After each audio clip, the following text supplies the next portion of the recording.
Benar Bapa di surga, dunia tidak akan dapat menjauhkan kami dari kasih Kristus. Karena kasih Kristus menaungi kami, ada firman-Mu yang memperdekatkan kami kepada kasih-Mu ya Bapa. Terima kasih Bapa di dalam surga, kami sangat bersyukur ya Tuhan, karena kasih Kristus menaungi hidup kami dengan sempurna. Kami tidak perlu ragu dan kami tidak perlu takut, oleh karena kasih Kristus sungguh besar mengendalikan hidup kami dari jalan dunia ini. Kami dipelihara dan fokus kepada panggilan-Mu yang kudus. Terima kasih Bapa di surga, kami bersyukur firman-Mu, terpuji-puji nama-Mu, anugerah-Mu sungguh besar dalam hidup kami ya Bapa. Terima kasih Tuhan, kami menyambut kebenaran firman-Mu menjadi berkat yang besar dalam hidup kami ya Tuhan. Terima kasih ya Roh Kudus atas hikmat dan penyertaan-Mu dan penghiburan yang Kau berikan bagi kami. Di dalam nama Tuhan Yesus kami berdoa dan bersyukur. Haleluya. Amin. Amin. Amin. Puji Tuhan. Salam Bapak Ibu yang berkati Tuhan Yesus. Senang sekali pada pagi hari ini saya diberikan kesempatan untuk menyampaikan renungan firman Tuhan untuk menjadi berkat buat kita di pagi hari ini. Puji Tuhan kita sehat semuanya. Amin. Semua karena kebaikan Tuhan, dan kita selalu rindu memuji-muji Dia, memuliakan Tuhan kita, dan juga kita rindu melayani Dia, melayani semua saudara-saudara kita yang selalu ingin untuk lebih dekat dengan Tuhan. Puji Tuhan. Bapak Ibu Saudara yang dikasihi Tuhan Yesus, pagi hari ini saya ingin menyampaikan perenungan firman Tuhan dengan topik kemuliaan Kristus di dalam kita. Jadi kemuliaan Kristus di dalam kita. Nah, Bapak Ibu yang dikasihi Tuhan Yesus dan saudara, berbicara tentang kemuliaan, semua orang juga ingin mencari kemuliaan. Ya kan, kalau di orang Batak ada falsafah hamuraon, hagabeon, hasana pun tahu ya. Jadi itu Pak, jadi kekayaan, keturunan ya, keturunan, dan kemudian juga kehormatan. Begitulah yang dicari, begitu ya. Jadi semua orang ingin supaya dia bisa dipandang sebagai orang yang bisa menjadi berkat atau tumpuan menolong orang lain. Dan bagi kita, Bapak Ibu Saudara yang dikasihi Tuhan Yesus, kita tidak mempunyai satu kekuatan untuk menciptakan kemuliaan bagi diri kita. Amin. Hanya Tuhan Yesus yang mengadakan itu bagi kita. Kita menerimanya sebagai anugerah. Nah, itu jadi luar biasa memang ya. Seandainya semua orang mau menerima kebenaran ini, maka kita percaya apa yang direncanakan Tuhan bagi kehidupan manusia akan menjadi sangat nyata. Tapi kita bersyukur karena kepada kita Tuhan telah mengaruniakan berkat yang terbesar dalam hidup kita, sehingga kita tidak akan dipengaruhi oleh perasaan bahwa kita ini sangat tidak berdaya, atau sangat miskin, atau sangat berkekurangan, ya, atau tidak berdaya apa-apa. Kita tidak akan dipengaruhi oleh pemikiran-pemikiran seperti itu, karena kita sudah mempunyai keyakinan bahwa di dalam Kristus kita mempunyai segalanya. Itu yang luar biasa. Nah, pada pagi hari ini, Bapak Ibu Saudara, saya ingin menyampaikan kepada kita juga dan kepada semua orang yang bisa mendengarkan kebenaran firman Tuhan ini, bahwa simpul atau titik puncak kulminasi daripada kebaikan Tuhan itu adalah pada apa yang dicapai oleh Kristus di atas kayu salib, ketika Dia mengorbankan dirinya untuk semua manusia tanpa perbedaan. tanpa diskriminasi, tanpa pandang bulu. Jadi Yesus Kristus baik secara manusia tentunya dia tidak mengenal semua orang ya. Dia mengenal umat Israel karena dia ada di sana, lahir di sana. Tapi dia tidak mengenal bangsa-bangsa, orang suku-suku bangsa-bangsa. Tapi secara manusia ya, kalau ketuhanannya tentu saja dia tahu, ya kan? Tapi kan kematiannya bukan ketuhanannya yang mengalami kematian, karena Tuhan tidak mungkin mati. Tapi dia mengorbankan dirinya sebagai manusia untuk menggantikan semua orang, supaya semua orang bisa mempunyai peluang, kesempatan untuk bisa merasakan kebaikan Tuhan yang sempurna itu. Nah, Bapak Ibu yang diberkati oleh Tuhan Yesus, saya akan memulai mengajak kita melihat kemuliaan Kristus yang ada di dalam kita ini. Ya, saya mengajak kita untuk membuka dari 1 Korintus pasalnya yang kedua, ya. 1 Korintus pasal 2 ini berbicara tentang hikmat daripada Tuhan, hikmat Allah yang dinyatakan melalui Yesus Kristus, yang disebut sebagai hikmat yang rahasia. Nah, ini ya, 1 Korintus pasal 2.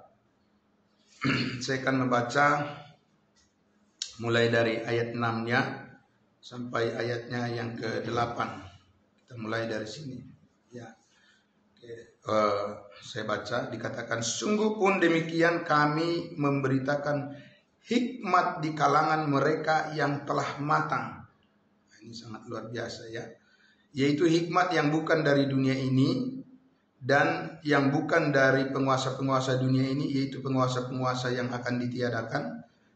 Tetapi yang kami beritakan ialah hikmat Allah yang tersembunyi dan rahasia, yang sebelum dunia dijadikan. Bukan sesudah dunia dijadikan, sebelum dunia dijadikan telah disediakan Allah bagi kemuliaan kita. Puji Tuhan, luar biasa ya. Ini satu rahasia yang perlu diselidiki secara mendalam untuk diangkat ke permukaan supaya semua orang bisa melihatnya dan bisa semua orang menerimanya. Ayat 8 dikatakan, tidak ada dari penguasa dunia ini yang mengenalnya, sebab kalau sekiranya mereka mengerti hal itu, mereka tidak akan menyalibkan Tuhan yang mulia. Jadi Bapak Ibu Saudaraku, ada di sini sebuah rahasia ya. Kalau dunia ini tahu rahasia ini, mereka tidak akan menyalibkan Yesus Kristus. Kenapa demikian? Ya, karena justru melalui salib Kristus kita diselamatkan. Karena dunia ini iblis tidak mau orang diselamatkan. Ya, itulah rahasia yang sangat luar biasa yang perlu dipahami oleh semua orang. Nah, jadi Bapak Ibu Saudara yang dikasihi Tuhan Yesus, kalau berbicara tentang salib Kristus Yesus yang mati, ya itu dari masa perjanjian lama nabi-nabi sudah menubuatkan itu. Nabi Yesaya sudah menubuatkan itu. Bapak Ibu Saudara, ya. Rasul-rasul juga sudah menyampaikan itu, mengajarkan itu di Yerusalem. Ya. Nah, tapi kalau kita lihat di sini ada satu hal yang sangat menarik, dikatakan hikmat ini adalah hikmat yang sebelum dunia dijadikan, disediakan untuk kemuliaan kita. Jadi semakin kita dalami, semakin kita selami, Bapak Ibu Saudaraku yang dikasihi Tuhan Yesus, ya. Ketika di zaman perjanjian lama itu banyak orang yang percaya dan diselamatkan, tapi kan mereka tidak tahu tentang salib Kristus, ya kan? Mereka tidak tahu tentang pengorbanan Yesus yang menebus dosa-dosa mereka, semua dosa mereka. Makanya mereka harus mempersembahkan kurban-kurban. Kalau mereka tahu bahwa mereka sudah mengetahui bahwa Yesus sudah mati menebus dosa mereka, itu kan mubazir. Ya, mana mungkin mereka mau mempersembahkan korban-korban itu? Orang sudah tahu juga Yesus yang menebus dosa mereka, kok mereka bisa mempersembahkan korban-korban itu lagi kan? Mubazir namanya itu. Jadi itu kan ada kepura-puraan namanya di situ. Ya kan? Jadi mereka tidak tahu. ya kan?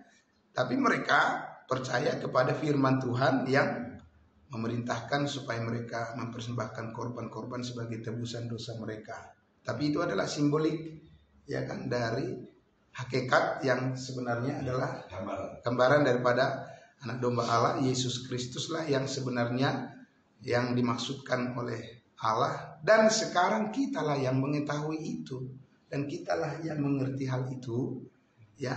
Dan karena itulah maka kita lihat Bapak Ibu Saudara, ya, orang-orang Israel itu, ya, yang menerima janji Tuhan, kerajaan yang dijanjikan oleh Tuhan, kerajaan kepada mereka, mereka sebenarnya tidak mengharapkan kematian Yesus. Tidak. Itu bukan kemuliaan bagi bangsa Israel, itu kutuk bagi mereka. Iya. Karena bukan orang Israel yang diharapkan, meskipun Yesus memang harus mati. Jadi orang bilang, ya kalau begitu berterima kasihlah kepada orang Israel. Karena orang Israel menyalibkan Yesus Kristus. Tidak juga. Karena apa? Memang anak domba Allah harus mati. Tapi bukan umatnya yang diharapkan untuk melakukan itu. Itu, jadi di situ ya. Bukan orang Israel yang diharapkan oleh Allah untuk melakukan itu. Ya kan? Jadi, nah, jadi kita lihat di situ bahwa dikatakan tadi di situ, seandainya iblis tahu, ya kan, bahwa rahasia ini apa? Rahasia melalui salib Kristus banyak orang yang diselamatkan. Dia tidak akan melakukan pembunuhan itu kepada Yesus Kristus. Nah ini, ya, dia tidak akan melakukan itu. Karena apa? Karena tujuan dia kan bagaimana menghambat supaya rencana Allah menyelamatkan manusia. Kan sejak awal di Taman Eden itu kan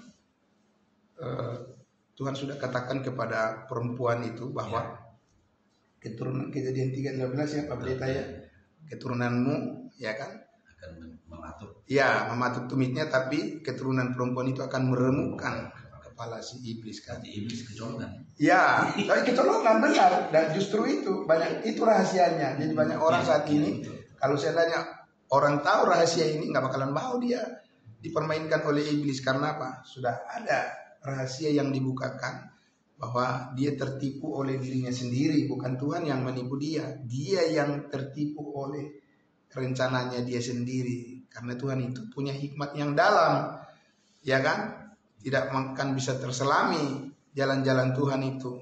Nah, jadi dalam hal ini, Bapak Ibu sekalian, seandainya orang tahu, semua orang tahu rahasia ini, ya kan? Pastilah semua orang saat ini akan berbahagia, bergembira menyambutnya. Kalau mereka tahu rahasia ini. Tapi karena tidak tahu, ya kan, maka mereka banyak orang saat ini hanya berjalan menurut alam pikirannya saja, imajinasi dia yang dia pelajari dari kehidupan di dunia ini. Ya, nah, Bapak Ibu Saudara yang dikasihi Tuhan Yesus, jadi kalau bisa dikatakan, kalau dikatakan kita adalah orang yang paling beruntung, bukan menjadi sombong, bukan itu sesuatu kesombongan, tapi mengaminkan, amin ya, mengaminkan apa yang Tuhan lakukan buat kita oleh anugerahnya, ya kan? Itu kita sangat bersyukur kita sudah sampai di situ. Sampai di situ berarti kita sekarang sudah masuk di dalam rencana Tuhan. Nah, Bapak Ibu Saudara yang dikasihi Tuhan Yesus. Jadi kalau ditanya terus kenapa kita harus terus mendengar firman? Kenapa kita harus belajar firman? Nah, di sini kita perlu mendapatkan asupan kekuatan dari Tuhan supaya kita bisa membagikannya kepada orang lain. Kan kita hidup menjadi saluran berkat. Kalau kita tidak diperlengkapi oleh firman Tuhan, kan kita bisa juga melemah. Dalam arti bukan berarti Tuhan menolak kita, tidak, tapi kita tidak bisa berfungsi sebagai alat di tangan Tuhan untuk menyaksikan kebaikannya. Nah, menyaksikan rahasia ini adalah merupakan satu tugas panggilan bagi semua orang percaya, ya kan? Nah, di dalam hal proses bagaimana kita menyaksikan rahasia Tuhan ini, kebaikan Tuhan ini, kan ada tantangan. Ya kan Bapak Ibu Saudara ya? Ada permasalahan, ada problem. Mungkin bukan datang dari diri kita, ya kan? Datang dari orang lain. kita karena semua masalah ini maunya iblis begitu, ya kan? Kan tujuannya iblis itu membuat masalah-masalah itu apa sih Bapak Ibu Saudara? Supaya kita berhenti, ya kan? Tidak memberitakan rahasia ini lagi kepada orang lain. Enggak lain daripada tujuan iblis itu sebenarnya. Hanya kalau semua orang menyadari itu, pasti kita akan mengambil sikap untuk menolaknya, ya kan? Dan kita harus mengambil sikap bagaimana kita menyatu bersatu di dalam pekerjaan Tuhan yang Tuhan inginkan agar semua orang diselamatkan, semua orang terberkati dan masuk kepada rencana Tuhan yang luar biasa ini. Nah, tapi secara spesifiknya apa Bapak Ibu Saudara rahasia yang dimaksud yang sebelum dunia dijadikan ini, ya baru sekarang dibukakan ya kepada kita, dan tidak ada penguasa dunia ini, iblis, setan tidak tahu hal itu. Tapi sekarang setan, iblis jadi tahu hal itu. Karena apa? Karena kita sudah memberitakannya kepada semua orang rahasia itu, dan banyak orang yang diselamatkan. Nah, tapi sebelum Yesus Kristus mati disalibkan, iblis tidak tahu bahwa memang akan begitu dampaknya. Ya, kalau iblis kan pikirannya kan, nah kalau mati nih anak Allah, selesai sudah. Karena berarti bangsa Israel tidak berfungsi lagi sebagai jalan penyalur keselamatan. Kan janji Tuhan kan begitu. Melalui keturunan Abraham, Ishak dan Yakub, semua bangsa akan diberkati. Ternyata enggak, gitu ya kan? Karena mereka tidak terima. Mereka malah menyalibkan. Kan begitu. Jadi pikiran iblis tamat sudah, selesai sudah. Rencana Tuhan penyelamatan untuk manusia sudah selesai. Ya kan? Karena apa? Anaknya yang tunggal sudah lewat, ya kan? Tewas. Padahal Bapak Ibu Saudaraku yang dikasihi Tuhan Yesus, justru melalui kematian dan kebangkitan Yesus Kristuslah sekarang ya kabar sukacita, kabar baik itu menjadi terbuka bagi semua orang. Tidak ada yang menghalangi lagi untuk membatas-batasi suku, ya kan? Kalau melalui bangsa Israel memang kan ada pembatasan suku kan, karena mereka dibatasi oleh janji Tuhan bahwa mereka sebagai orang Israel adalah yang paling utama, bangsa lain adalah ekor, harus mengikut pada mereka. Ya, bagaimana bangsa lain mengikut pada mereka? Mereka sendiri nggak menerima Mesias. Nah, ini pikiran perhitungan dari iblis adalah, nah berarti apa? Stop, sudah, ya kan? Rencana Tuhan di Kejadian 3 ayat 15 itu, ya kan? Berarti dengan matinya anak Allah, ya Yesus Kristus, kan itu digodai waktu puasa 40 hari 40 malam itu. Jadikanlah batu ini menjadi roti dan seterusnya, ya kan? Kemudian jatuhkanlah dirimu dan seterusnya. Itu kan untuk menggagalkan ya kredibilitas dan kualifikasi daripada Yesus Kristus sebagai juru selamat, supaya dia bersalah. Tapi Alkitab menyaksikan dia tidak bersalah, tipu tidak ada di dalam mulutnya, dia tidak berdosa, dan dia sempurna, dan dia melakukan semuanya di atas kayu salib. Dia katakan sudah selesai. Amin. Nah, jadi Bapak Ibu Saudara, apa persisnya ya? Apa persisnya yang dimaksud oleh Rasul Paulus di sini, hikmat yang tersembunyi itu, ya kan? Yang sebelum dunia dijadikan sekarang menjadi kemuliaan kita. Ya, saya mengajak kita untuk melihat di dalam Roma pasalnya yang ketiga, ya Bapak Ibu Saudara.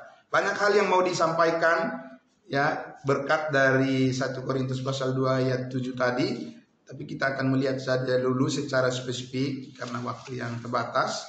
Saya akan mengajak kita untuk melihat hikmat yang tersembunyi itu yang sangat luar biasa saat ini. Seandainya semua orang menerimanya, maka mereka akan menjadi bagian dari orang-orang yang mengagungkan Tuhan. Ya, ayat 21 saya akan membaca ya, mulai dari ayatnya yang ke-21. Ya, ini yang sangat luar biasa. Tetapi sekarang, ya ini ya, tetapi sekarang. Jadi kalau kita baca Alkitab Bapak Ibu Saudara, ada 3 dimensi yang mencakup seluruh pernyataan Tuhan di dalam Alkitab Kejadian sampai Wahyu. Ya, yang pertama adalah waktu ya dulu, ya. Jadi time past, kemudian time present sekarang, kemudian time future yang akan datang. Jadi semua tidak akan keluar dari situ, dari 3 dimensi waktu itu. Jadi di sini dikatakan tetapi sekarang, ya berarti sekarang kita yang dimana kita masih hidup di dalam zaman anugerah ini ya.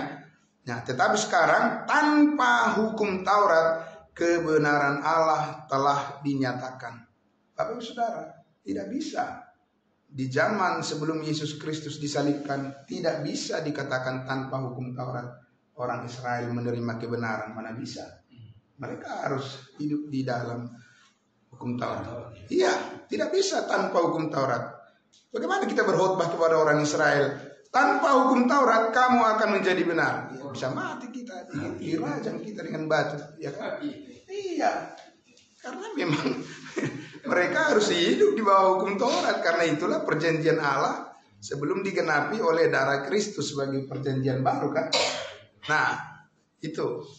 Jadi Bapak Ibu Saudaraku, itu adalah satu hal yang sangat mengejutkan bagi orang Israel ketika Paulus memberitakan rahasia itu. Iya, makanya Paulus ingin dibunuh saja oleh orang-orang Yahudi. Ya, karena apa? Bayangkan misalnya kalau suku-suku di Indonesia ini, ya kan, adat istiadatnya misalnya ditiadakan, nggak bakalan mau, dia rame lah, ya kan? Iya, apapun jadilah, ya kan? Nggak bisa enak aja. Apa dasarnya, ya kan? Kami memisahkan diri, kan begitu, ya kan? Nah, jadi Bapak Ibu Saudara yang dikasihi Tuhan Yesus, sedangkan kebenaran rahasia ini adalah rahasia yang menyatukan orang dengan Tuhan Yesus, bukan memisahkan orang dari Tuhan. Tidak. Justru ini jalannya orang bersatu dengan Tuhan, bertemu dengan Tuhan adalah dengan kebenaran ini, ya kan? Jadi Bapak Ibu Saudara, dikatakan situ, sekarang tanpa hukum Taurat kebenaran Allah telah dinyatakan. Kebenaran yang bagaimana? Ya, jadi ada kebenaran Allah di ayat yang ke-22 itu dikatakan, yaitu ya kebenaran Allah karena iman dalam Yesus Kristus bagi semua orang, bukan sebagian, bagi semua orang, ya, yaitu semua orang yang percaya, sebab tidak ada perbedaan. Bapak Ibu Saudara, ini satu pukulan yang keras bagi orang-orang Yahudi karena dikatakan tidak ada perbedaan. Tidak bisa. Selama Tuhan masih menjalankan programnya melalui bangsa Israel, harus ada perbedaan. Ya, karena mereka adalah kepala, bangsa-bangsa lain itu adalah ekor. Tidak bisa. Itu sudah kodrat daripada covenant, perjanjian Tuhan ya kepada Abraham, Ishak dan Yakub ya. Nah, ketika Rasul Paulus membuka rahasia ini, ya, Bapak Ibu Saudara, orang-orang Yahudi itu tidak bisa menerimanya. Ya, tidak bisa menerimanya. Walaupun pada akhirnya kita lihat di Kisah Para Rasul 15, ya, Paulus ya bersidang di Yerusalem dengan para rasul ya, dan mereka akhirnya menerima, ya kan? Tapi lama sekali Bapak Ibu Saudara, lama itu, ya kan? Dalam masa transisi itu, ya kan, lama sekali supaya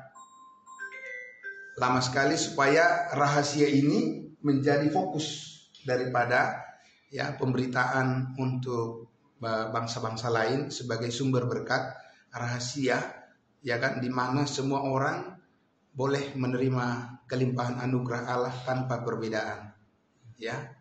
Jadi kalau kita mengambil perspektif dari covenant Allah kepada bangsa Israel, harus ada perbedaan karena mereka adalah bangsa pilihan, tidak bisa. Ya, mereka adalah bangsa pilihan, mereka adalah ya orang-orang yang telah ditentukan oleh Allah untuk menerima perjanjian itu, dan bangsa lain itu menunggu saja kebaikan Tuhan melalui mereka. Kan begitu ya, tidak bisa langsung-langsung seperti kita sekarang ini Bapak Ibu Saudara ya. Karena itu sudah ketentuan Tuhan bahwa ya melalui keturunan Abraham, Ishak dan Yakub, orang lain keselamatan datang dari bangsa Yahudi. Kan itu yang dikatakan Tuhan Yesus kepada perempuan Samaria di sumur Yakub itu kan. Ya, sebab keselamatan datang dari bangsa Yahudi. Tunggu, kan begitu. Ya, Bapak Ibu Saudara yang dikasihi Tuhan Yesus, tetapi sekarang dikatakan tanpa hukum Taurat kebenaran Allah telah dinyatakan, yaitu kebenaran karena iman ya kepada Yesus Kristus, ya, iman dalam Yesus Kristus, sebab tidak ada perbedaan. Luar biasa Bapak Ibu Saudara yang dikasihi Tuhan Yesus. Jadi tembok-tembok pemisah itu sudah dirubuhkan. Ya, bagaimana caranya? Nah, kita lihat lagi Bapak Ibu Saudara di ayatnya yang ke-24 saja. Ya, ayat 24. Karena 23 itu pernyataan secara universal posisi semua umat manusia adalah sudah berdosa dan kehilangan kemuliaan Allah. Sekarang ayat 24-nya. Dan oleh kasih karunia, amin. Dan oleh kasih karunia atau anugerah telah dibenarkan dengan cuma-cuma karena penebusan dalam Kristus Yesus.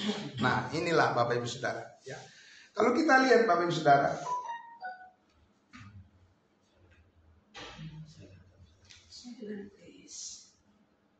ya, kalau kita lihat Bapak Ibu Saudaraku, selama di kitab PL di Perjanjian Lama, Bapak Ibu Saudaraku, ya, tidak bisa dikatakan orang percaya menerima kebenaran Allah dengan cuma-cuma. Tidak bisa. Harus sediakan korban. Iya kan? Tidak bisa Bapak Ibu Saudara. Iya kan? Harus sediakan korban. Kalau tidak sediakan korban berarti tidak ada penebusan. Iya, tidak bisa. Tetapi saudara-saudara yang dikasihi Tuhan Yesus dikatakan, tetapi sekarang kebenaran Allah itu adalah kebenaran yang dikaruniakan dengan cuma-cuma. Nah, itu yang ditolak oleh dunia ini Bapak Ibu Saudara. Wah, tidak bisa katanya, nggak mungkin. Ya, nggak bisa dong hanya dengan iman, nggak bisa, harus juga dengan perbuatan. Itulah sebabnya maka mereka tidak melihat rahasia itu. Iya, asli Bapak Ibu Saudara, sungguh. Di situ manusia itu menjadi terselubung itu tidak bisa dibuka dari selaput mata rohani mereka, karena manusia itu selalu ingin berpartisipasi di dalam semua hal, karena memang di dunia ini harus seperti itu kan. Lah Bapak Ibu Saudara, kalau kita tidak bekerja memang bisa makan. Anak-anak kita bisa dapat itu. Bagaimana mereka penghidupan mereka kalau kita tidak bekerja? Bekerja saja tidak cukup, bekerja keras. Bekerja keras saja belum tentu, ya kan? Seimbang penghasilannya. Nah, disitulah Bapak Ibu Saudaraku, karena kita hidup di dalam dunia yang sudah jatuh. Kan begitu, kodratnya memang begitu. Ya kan? Dan Paulus mengatakan di dalam Jemaat Tesalonika, siapa yang tidak bekerja, janganlah ia makan. Jelas sekali Bapak Ibu Saudara, ya kan, bahwa Tuhan saat ini memberikan kepada kita suatu anugerah bahwa melalui pekerjaan kita itulah kita diberkati. Amin. Iya, nggak mungkin kita bisa diberkati tanpa melalui sebuah pekerjaan, karena sudah kodratnya kasih karunia itu sekarang seperti itu. Pertanyaannya, apakah untuk memperoleh hidup yang kekal ke surga juga begitu? Nah, ini masalahnya, ya kan? Persoalannya di situ. Jadi manusia itu confuse-nya di situ, ya kan? Langsung digeneralkan. Pokoknya dalam semua hal kita harus berusaha. Nah, itulah kejatuhan manusia itu, ya kan? Sehingga dia tidak melihat rahasia yang tersembunyi di dalam Kristus Yesus sebelum dunia dijadikan. Ya kan? Nah, Bapak Ibu Saudara, kita lihat di dalam Efesus pasal 2 ayat 8 dan 9. Ya, ini adalah ayat favorit dari semua orang yang rajin melakukan pemberitaan Injil, yang sangat luar biasa. Ya, bagaimana rahasia itu sekarang ini ditolak oleh dunia ini, tapi akan menjadi sukacita yang besar bagi setiap orang yang menerimanya. Apa itu Bapak Ibu Saudara? Efesus 2 ayat 8 dan 9, sederhana tapi sangat luar biasa, mengguncang dunia kalau ya kita memberitakannya. Ayat 8 dan 9, Efesus 2 ayat 8 dan 9. Sebab karena kasih karunia kamu diselamatkan oleh iman. Ya.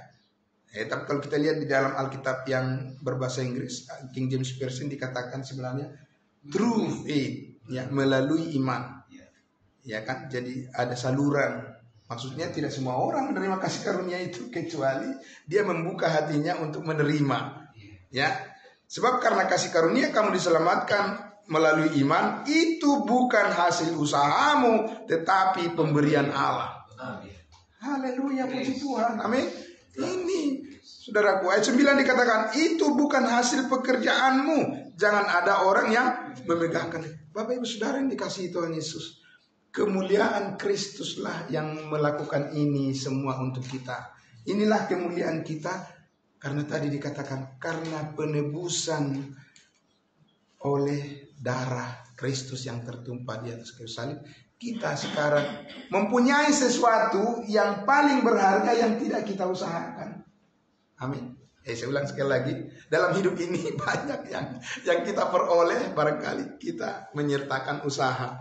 Amin. Amin, saudara. Loh, memangnya piring bisa bersih kalau nggak berusaha untuk dicuci? Ya enggak lah. Ya kan, memang lantai bisa bersih kalau nggak diusahakan. Itu tidak bisa lah, ya kan? Ya, jangan bilang ya kan cuma-cuma nanti bersih sendiri. Tidak bisa, saudara. Itu lain. Jadi ketahuilah konteksnya di sini semua, bahwa ya kita harus memahami pergerakan iman kita ini di mana sebenarnya tumbuh subur, ya kan? Bapak Ibu Saudara, supaya jangan kita menekan pekerjaan Tuhan karena pekerjaan kita sehari-hari. Ya kan begitu Bapak Ibu Saudara, ya kan? Jangan kita gabung-gabungkan. Jadi di sini Bapak Ibu Saudara, tapi apa yang kita lakukan setiap hari tidak bisa lepas dari sini, karena ini pangkalnya. Amin. Ya, ini pangkalnya. Motivasi kita mengerjakan semua yang kita lakukan setiap hari-hari adalah karena kita sudah menerima anugerah Allah. Kan begitu Bapak Ibu Saudara. Dan anugerah Allah itu memberikan kemampuan bagi kita untuk mengerjakan pekerjaan kita. Jadi jangan dibalik-balik, ya kan? Jangan juga dicampur aduk. Kan begitu. Jadi ketika kita memahami bahwa sekarang kita memperoleh, menerima anugerah Allah, keselamatan hidup yang kekal, Bapak Ibu Saudara aku yang dikasihi Tuhan Yesus, maka kita mengerti bahwa kemuliaan Kristus sudah ada pada kita. Amin. Dan ini tidak akan bisa diambil, direbut dirampas oleh siapapun dari kehidupan kita. Itu Bapak Ibu Saudara. Jadi kalau begitu Paulus mengatakan, ya kan, bersukacitalah senantiasa di dalam Tuhan, bukan berarti karena semua situasi selalu seperti yang kita inginkan, tidak. Tapi kondisi-kondisi yang tidak kita inginkan pun tidak bisa menghilangkan sukacita kita di dalam Kristus. Kami Kristus nggak mungkin bisa dikalahkan oleh keadaan-keadaan kita. Hanya kita perlu memahami bahwa firman Tuhan itu memang harus kita terima. Harus kita yakini. Itu sebabnya kita sengaja mengambil waktu untuk mendengarkan firman Tuhan dan mempelajari firman Tuhan. Karena apa? Karena bisa kita lemah. Karena kita tidak menyadari apa yang telah dilakukan oleh Tuhan dalam hidup kita, yang tidak bisa digerus oleh situasi-situasi, problem-problem kehidupan kita. Iya, Bapak Ibu Saudara. Karena ini adalah rahasia yang terbesar yang Tuhan pernah lakukan di dalam kehidupan manusia berdasarkan pekerjaan Kristus yang sempurna yang sudah selesai. Ya, Bapak Ibu Saudara. Ya. Jadi di mana kita terpanggil untuk terus datang memahami kebenarannya, Bapak Ibu Saudaraku, disitulah kita terus disadarkan, oh iya, berarti saya harus terus memahami siapa saya di dalam Kristus. Amin. Karena keadaan dunia ini seperti pujian kita tadi, dunia tak bisa menjauhkanku dari kasih-Mu. Itu prinsipnya Bapak Ibu Saudaraku. Ya kan? Tapi bagaimana itu bisa menjadi sebuah pengalaman yang kontinu di dalam menghadapi semua problem dalam kehidupan kita ini, nggak bisa lepas dari pemahaman kita terhadap firman Tuhan. Karena Roh Kudus bekerja melalui ini. Tidak mungkin Roh Kudus bekerja tanpa firman Tuhan, nggak mungkin itu. Nggak ada di Alkitab itu. Ya kan, Bapak Ibu Saudara.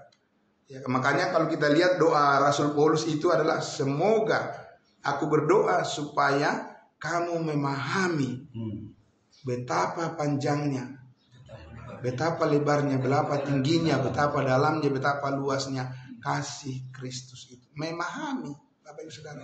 Jadi lain pengetahuan yang dimaksud dengan memahami, ya kan? Memahami itu adalah benar-benar mengerti maksud Tuhan sesuai firman. Itu artinya pengetahuan yang benar. Nah, dengan pengetahuan yang benar itulah kita bisa mengaplikasikan ya semua segmen dari bagian aspek yang tercakup di dalam kebenaran itu. Ya kalau kita nggak tahu kebenaran terus melakukan apa? Melakukan terus. ya kan? Berbuat terus, yaitu hasil imajinasi kita sebagai manusia kan. Lah manusia, orang yang tidak percaya juga banyak melakukan hal yang hebat-hebat. Gak usah kita bangga dengan itu, dengan kita mengatakan melakukan. Memangnya kita udah paling tinggi derajatnya dalam hal berbuat sesuatu, mengubah fenomena dalam kehidupan dunia ini? Tidak. Peradaban dunia, orang-orang yang tidak percaya juga bisa membuat mereka peradaban dunia yang membuat manusia sejahtera. Apa itu? Masuk di dalam rencana Tuhan dalam Kristus Yesus. Apa iya? Tanpa iman tidak ada yang berkenan kepada Allah. Itu kitab Ibrani mengatakan, ya kan? Tanpa iman tidak mungkin ada orang yang berkenan kepada Allah. Apapun yang dibangun, ya kan? Menara apapun yang dibuat, yang dibangun oleh manusia, kalau tidak terhubung dengan iman kepada Kristus Yesus, memang ada perhitungan di hadapan Allah. Jadi Bapak Ibu Saudaraku yang dikasihi Tuhan Yesus, intinya adalah bahwa sekarang kita, apapun penilaian dunia terhadap kehidupan kita, tapi kita tahu Tuhan yang telah menyatakan kemuliaannya yang sempurna dalam hidup kita, dan mari kita hidup di dalam anugerah yang sempurna ini. Kita tidak perlu menginginkan hal-hal yang lain di luar daripada itu. Karena apa? Rugi kita. Benar Bapak Ibu Saudara ya? Amen. Rugi. Karena apa? Hidup adalah sementara. Ya kan? Bapak Ibu Saudara. Tambah usia secara fisik, tambah keluhan, kan gitu. Iya. Kalau dipanjang-panjangin ya kan masih banyak hal yang bisa dikatakan. Tapi intinya adalah ya, Tuhan katakan kepada Rasul Paulus, cukuplah kasih karunia-Ku bagimu. Amin. Justru di dalam kelemahan kekuatanku menjadi sempurna. Puji Tuhan Bapak Ibu Saudara, di dalam kekurangan kita, ya di dalam kelemahan kita pun tetap juga kuasa Tuhan sempurna menaungi kita. Ya, itu sebabnya kita tidak boleh menyerah begitu saja karena keadaan, atau kita mundur dari semangat kita untuk melakukan pekerjaan kita yang baik, yang saat ini Tuhan percayakan bagi kita, terutama pekerjaan untuk memberitakan Injil kasih karunia Allah. Amin. Karena itulah tadi rahasia yang tersembunyi yang Tuhan siapkan menjadi kemuliaan setiap orang yang percaya, dan kita sudah duluan Bapak Ibu Saudaraku diberikan oleh Tuhan menikmati itu, dan kita ingin menjadi saluran berkat. Seperti lagu itu mengatakan, bila saatnya nanti ku tak berdaya lagi, dalam arti secara fisik maksudnya di situ, ya kan? Kalau secara rohani Paulus bilang, saya makin hari daging kami makin merosot, tapi manusia batinia kami diperbaharui dari hari ke hari. Amin. Jadi tidak berbanding lurus bahwa orang makin tua maka dia juga makin lemah di dalam kehidupannya. Tidak begitu. Kalau kita lihat Rasul Paulus, memang manusia lahiriah kami secara jasmani makin tua makin merosot. Ya iya, memang karena ini kan kita bawa dari hasil dari hubungan kita dengan Adam yang berdosa. Dari tanah kembali ke tanah. Tapi kan kita mempunyai manusia baru. Iya, kita mempunyai manusia baru yang kita peroleh dari Kristus. Ya kan? Dan manusia baru itulah yang selalu memberikan harapan, menghidupkan harapan kita, ya kan, sehingga kita bisa tetap optimis bahwa yang terbaik dari Tuhan itu sudah disediakan bagi kita, Bapak Ibu Saudara. Menghadapi berbagai pencobaan, Paulus sudah katakan, pencobaan yang kamu alami tidak melalui pencobaan biasa, tidak melalui kekuatanmu, karena kekuatan kita dari Tuhan. Kalau kekuatan dari diri sendiri sih pasti melebihi. Iyalah, Bapak Saudara, hebat benar kita ini mengatakan saya nggak merasa apa-apa, nggak mungkin. Iya kan, nggak mungkin. Iya, tapi tidak melebihi kekuatanmu yang mana? Kan begitu. Kekuatan kita yang bersumber dari manusia baru yang diberikan oleh Tuhan, supply anugerah yang selalu membuat dia optimis tentang pengharapan yang dari Tuhan itu tidak akan bisa dimatikan. Nggak ada matinya katanya, ya kan? Nggak ada matinya. Karena apa? Itu adalah merupakan ya betul. Nggak ada matinya. Ya karena apa? Mungkin orang ingin mematikan, ya kan? Tapi tidak ada matinya. Karena apa? Ada Roh Kudus yang terus menghidupkannya. Berilah dirimu dipimpin oleh Roh. Maka kamu tidak akan mengikuti keinginan daging. Maka kamu akan melihat bahwa rancangan Tuhan itu kamu tidak akan pernah bisa mentok, ya kan? Karena apa? Hikmat yang sebelum dunia dijadikan. Sedangkan hikmat sesudah dunia dijadikan ini aja belum tentu orang bisa dapat semuanya. Apalagi sebelum dunia dijadikan. Luar biasa gimana itu ya kan dirancangnya. Bapak Ibu Saudaraku ya kan. Kita mau lihat itu dari bangunan-bangunan yang tinggi di dunia ini. Enggak sebanding. Enggak bakal bisa sebanding Bapak Ibu Saudara. Kita mau lihat itu dengan karya-karya mahakarya, keajaiban 7 keajaiban dunia. Enggak sebanding Bapak Ibu Saudara. Tidak sebanding. Jadi kita jangan meninggikan ya kan yang bukan pada tempatnya. Mari kita meninggikan Yesus, karena di dalam Dialah tempatnya, di dalam Dialah kita memperoleh segala sesuatu yang paling mulia. Amin. Puji Tuhan Bapak Ibu Saudaraku yang dikasihi Tuhan Yesus, biarlah firman Tuhan pada pagi hari ini semakin menguatkan kita semuanya, semangat semuanya, ya kan? Kita bersyukur, kita berdoa. Mari kita berdoa. Bapa dalam surga, terima kasih. Kami sangat bersyukur, berterima kasih padamu Tuhan, Engkau menyingkapkan rahasia yang luar biasa ini Tuhan. Karena kami percaya Bapa di surga, kami tidak menyandarkan, kami tidak mendasarkan pengharapan kami kepada dunia, karena dunia berubah-ubah dan tidak bisa menjadi pegangan hidup kami. Tapi Tuhan sudah menetapkan pegangan hidup kami adalah kebenaran firman. Roh Kuduslah yang bekerja di dalam setiap kehidupan kami semuanya, supaya apapun yang menjadi pergumulan kami ya Tuhan, harapan kami kepadamu tidaklah sia-sia. Terima kasih hidup kami telah diselamatkan, kami telah diberikan kepastian hidup yang kekal di dalam Kristus Yesus, dan itu tidak akan sia-sia, karena di dalam kebenaran kepastian hidup yang kekal itulah kami bergerak ya Tuhan. Dan hidup kami tidak akan dikuasai oleh situasi-situasi di dunia ini. Kami akan menghadapi semua pergumulan hidup kami Tuhan dengan bersandar dan yakin bahwa kasih karunia Tuhan cukup bagi kami.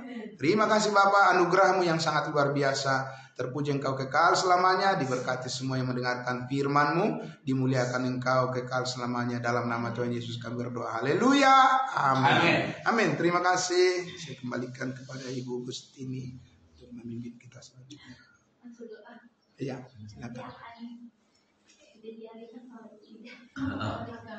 Mungkin saya mau ini. Bapak tadi jam berapa Pak?